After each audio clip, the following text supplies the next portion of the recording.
Okay, bandang hapon sa inyo guys. Ngayon ang gagawin natin ay magre-rewiring tayo ng ating mga accessories dito sa motor, like MDL, busina, at saka yung iba pang mga accessories ng mga ilaw ito. Ito kasi umabot na to ng 4 na taon na to naka-install dito eh.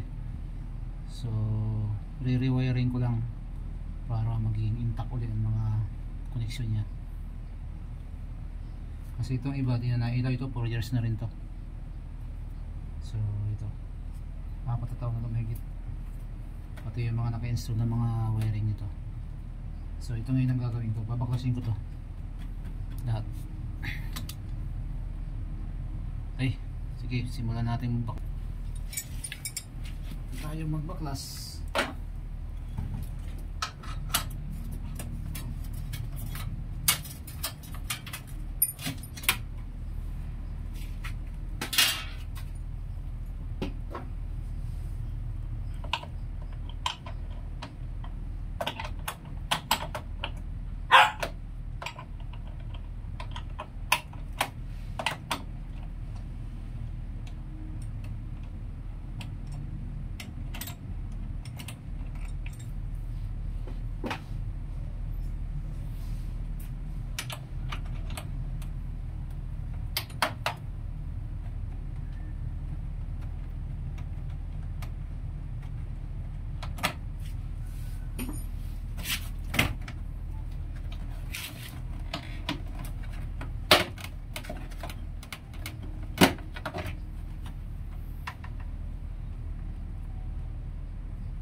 Natin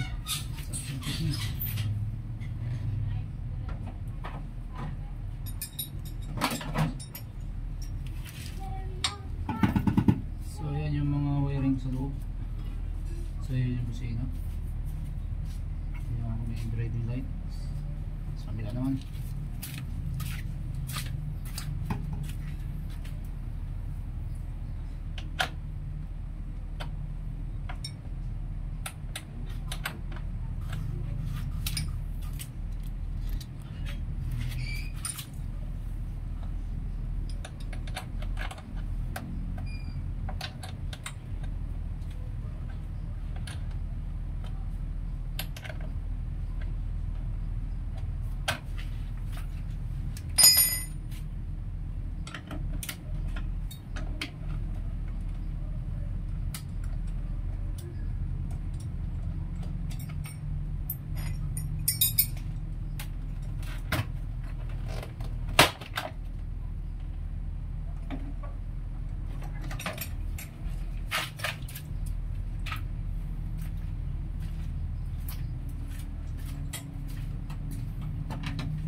Pasin natin yung mukha.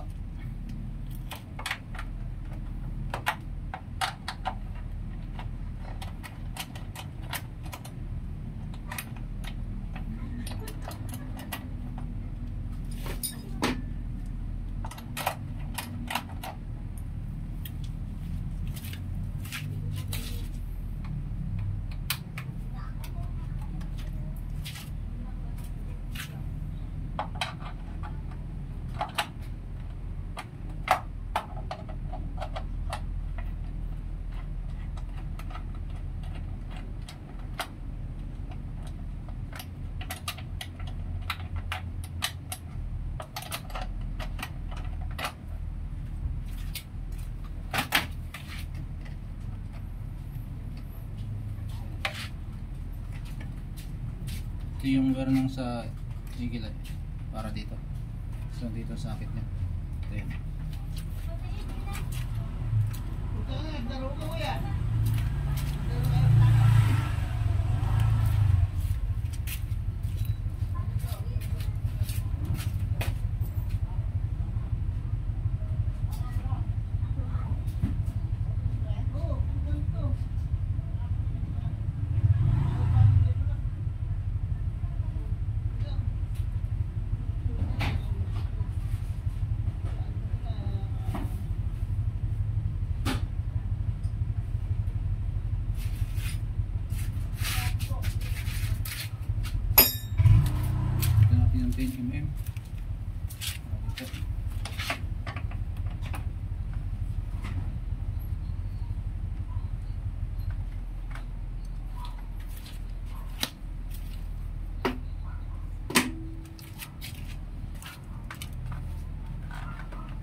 ito na, nabakas ko na yung mukha. Ito na rin yung main drive light ko. Ito na yung sinasabi kong 4 years na. Ito, 4 years na to. Yung ito yung 4 years na, yung tibay nga eh. Pero napapansin ko medyo lumalabo na rin siya.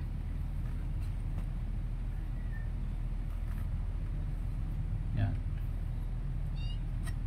So wala pang pampalit ng pera. I-rewire lang muna. Tapos itong horn ko pala ay naka dual contact to. Isang malakas, isang mahina. Pwedeng stock, pwedeng malakas. So dito nakakabit yung ano yan. Bali kasi ang mini driving lights ko nito naka-install dito bali 6 na 3 pares.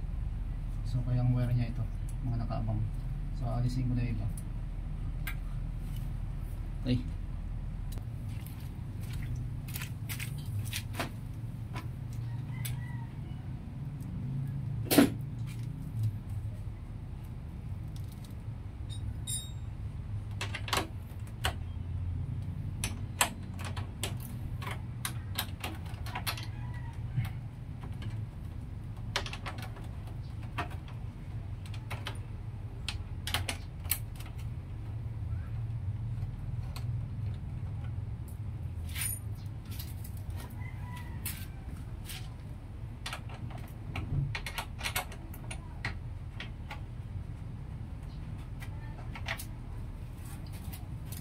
Yung wiring nga pala ito sa mga accessories niya, 4 na taon na nga pala ito nakakabit dito.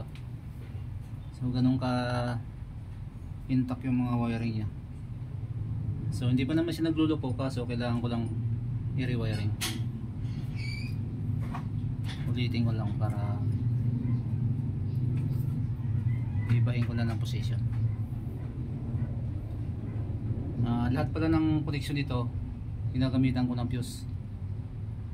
Busina, ilaw, pati dun sa accessories wire nilalagyan ko ng fuse yun para pagkaroon na shortage hindi madama yung wiring ng motor mag stock.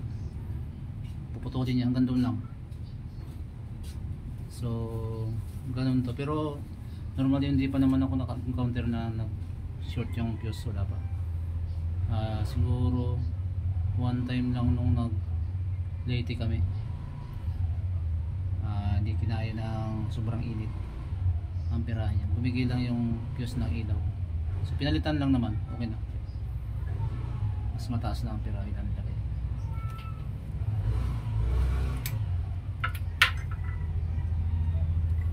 Okay, tapos tayo dito. Bearings.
ito, nabaklas ko na. Napaklas ko na ang kanyang mga bearings. So ang battery nga pala nito guys ay mula nang kinuha ko to, ito pa rin ang battery niya. Medyo nagbabawas na rin siyang konti, pero nung chinarge ko nina, tinisting ko, okay naman, full charge pa rin siya. Pero sa tagal nga niya, magbabalak na rin palitan. Maabot na rin ng ano to 5 years na, magpa 5 years na tong battery ko. Tapos yan nga, dilinisin ko, i-rewiring ko ulit kasi 4 years na rin may itong wiring ko.